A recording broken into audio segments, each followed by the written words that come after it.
नमस्ते छात्राओं। आज हम छठा पाठ घातांक देख रहे हैं।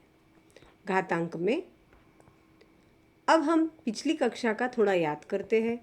एक ही संख्या को कई बार जोड़ने की संक्रिया को गुणा की संक्रिया के रूप में भी दिखा सकते हैं। देखिए यहाँ पर 5 अधिक 5 अधिक 5 अधिक 5 अधिक 5 ऐसी 8 बार हमने इनकी जोड़ की है। 5 को 8 बार जोड़ करने से हम 5 को 8 से गुना करें तो भी उत्तर हमारा उतना ही आएगा। 5 8 40। Repeated addition is a multiplication, मतलब बार बार अगर हम जोड़ने की क्रिया कर रहे हैं तो वह गुणा के ही रूप में हम दिखा सकते हैं। आगे अब हम देखेंगे गुणाकार के रूप में यदि हम बार बार कोई संख्या दिखा रहे हैं तो उसे किस रूप में दिखाना है।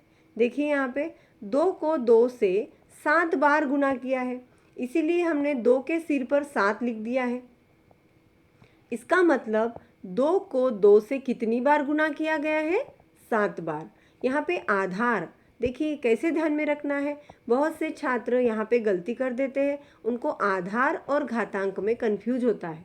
तो ध्यान रखना है, आधार हमारे घर का आधार, जो भी आधार रहता है वो कहाँ रहता है? वो रहता है नीचे, बेस, है ना। इसको बेस बोलते हैं और इसको इंडेक्स बोलते हैं। तो बेस हमेशा नीचे ही रहेगा, इसीलिए ध्यान रखना है कि जो आधार है वो नीचे है यानी 2, और घातांक है जो सिर पे है वो है 7। अब घातांकीय संख्या का वाचन किस प्रकार करना है? तो इसे हम ऐसा भी लिख सकते हैं, 2 का घातांक 7, 2 का घातांक 7 अथवा 2 का 7वां घात।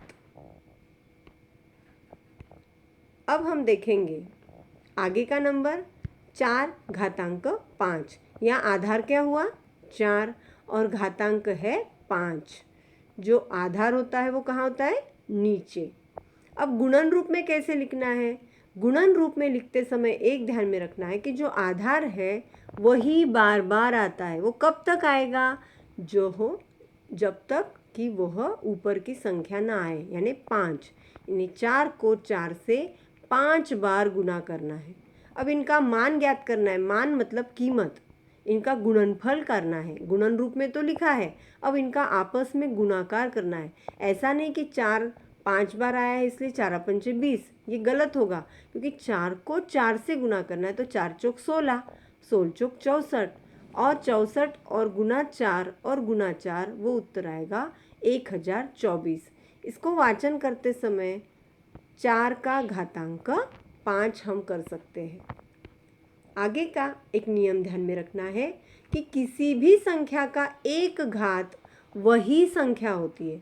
मान लो यहाँ पे 5 का घातांक 1 दिया है, इसका मतलब वह संख्या हुई 5।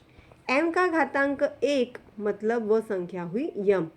किसी संख्या का घात 1 हो तो वह घात न लिखने का प्रचलन है।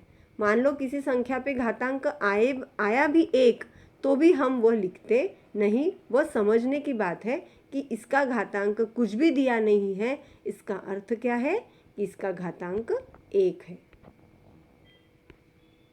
आगे हमें प्रश्न संग्रह 26 की एक तालिका दी है। वह तालिका के कुछ रिक्त स्थानों को हमने पूर्ण करना है। पहला उदाहरण हल करके दिया है। देखिए घातांकीय संख्या है 3 का घातांक 4। अब आधार कौन होगा? जो बेस में है, यानी 3 घातांक 4, यानी 3 को 3 से कितनी बार गुना करना है? 4 बार, और उसका उत्तर आएगा 3 तिया 9, 9 तिया 27, 27 तिया 81। ये हो गया उनका मान। ऐसी आगे की संख्या है 16 का घातांक 3 है। अब यहाँ पे आएगी संख्या 16, अब घातांक आया है 3। यहाँ जो डैश किया गया है वहाँ पर आपने वो संख्याएं लिखनी है। अब 16 को 16 से 3 बार गुना करना है। 16 गुना 16 गुना 16, वो उत्तर आया है 4096।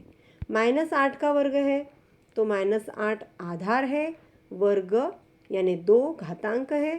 -8 गुना -8 क्योंकि 2 बार आया है, और उनका गुणाकार आएगा प्लस, क्योंकि 2 माइनस संख्या का गुणाकार प्लस है। आगे का उदाहरण है चौथा, -3/7 का घातांक 4।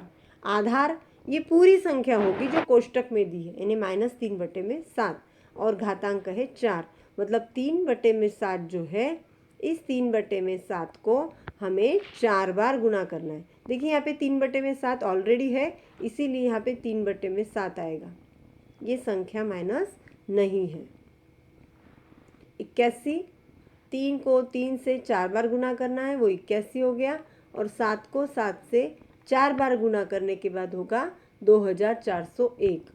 अब आगे का नंबर है -13 का घातांक 4, तो -13 आधार हुई और घातांक 4 है, तो -13 को -13 से 4 बार गुना करना है, और वो माइनस संख्याएं 4 बार होने की वजह से, सम संख्या होने से उनका गुणाकार प्लस आएगा, +2 + 28,561। आगे का देखिए, हमें दी हुई संख्याओं के गुणन रूप में लिखकर मान ज्ञात करना है। 2 का घातांक 10, अब आधार क्या होगा, 2 घातांक 10, और पहले गुणन रूप में लिख लिया है। 2 को 2 से 10 बार गुना किया और उसका उत्तर आया है 1024। 5 का घातांक 3, आधार 5, घातांक 3, गुणन रूप में आएगा 5 गुना 5 गुना 5, 5 5 25, 25 5 125। तीसरा उदाहरण, -7 का घातांक 4, आधार है -7 और घातांक है 4। अब 4 बार गुणाकार होने के वजह से माइनस संख्या का हो गया रूपांतरण प्लस में, 2401। -6 का घातांक 3, आधार जो नीचे है -6 और घातांक है 3। -6 का घातांक 3 को हम कैसे लिखेंगे, -6 गुना -6 गुना -6। लेकिन अब देखिए यहाँ पे माइनस संख्या कितनी बार आई है, 3 बार। 2 बार आती है तो उनका गुणाकार प्लस हो जाता है, लेकिन अब चूंकि इस माइनस को कोई जोड़ी नहीं है, इसलिए ये माइनस का माइनस ही रहेगा और उत्तर हमारा माइनस आएगा 216। आगे का 5वां उदाहरण है 9 का घातांक 3, आधार 9, घातांक 3। 9 का घातांक 3 बराबर 9 गुना 9 गुना 9, 9 9 81, 81 गुना 9 729। छठा उदाहरण है 8 का घातांक 1, आधार तो 8 है और घातांक 1 है, और किसी भी संख्या का एक घातांक का अर्थ है वह खुद ही संख्या, यानी 8 का घातांक 1 मतलब 8। 7वां उदाहरण देखिए, 4/5 का घातांक 3, आधार 4/5 और घातांक 3। अब 4/5 को 4/5 से 3 बार गुणा करना, तो 4 गुना 4 गुना 4 अंश हो गए, 5 गुना 5 गुना 5 हर हो गए, तो वो उत्तर आएगा 64/125। तो इस तरह से छात्राओं, आपने इन घातांकीय संख्याओं के मान ज्ञात करना है, आधार और घातांक किसे कहते हैं वह समझना है, और गुणाकार को अच्छे से हल करना है। Thank you.